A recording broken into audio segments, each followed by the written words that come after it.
السلام علیکم ورحمۃ اللہ وبرکاتہ۔ آپ صلی اللہ علیہ وآلہ وسلم نے حضرت ابو ہریرہ رضی اللہ تعالیٰ عنہ سے فرمایا اذا ضیعت الامانہ فانتظر الساعہ،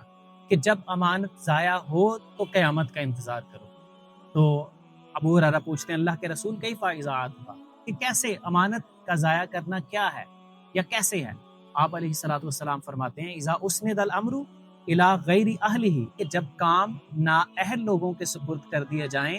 تو پھر قیامت کا انتظار کرو۔ آج ہماری صورتحال کیا ہے کہ لوگوں میں شہرت کی طلب اور مقام کی طلب، لوگوں میں مرتبے کی طلب بڑھتی چلی جا رہی ہے، اور لوگ ایسے ایسے عہدوں پر اپنا کلیم کرتے ہیں، لوگ ایسے ایسے عہدوں پر جانا چاہتے ہیں کہ جو وہ ڈیزرو نہیں کرتے ہوتے۔ تو اس سے کیا ہوتا ہے، پورا معاشرہ جو ہے وہ تباہی کا شکار ہو جاتا ہے۔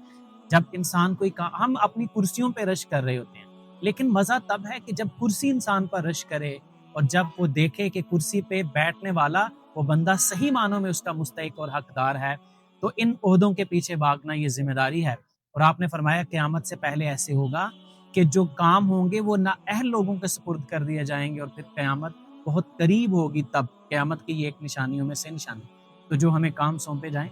پہلے تو ہم ان کو اچھے طریقے سے سر انجام دینے کی کوشش کریں، اور دوسرا ہم ان عہدوں کے ساتھ مت چپکے رہیں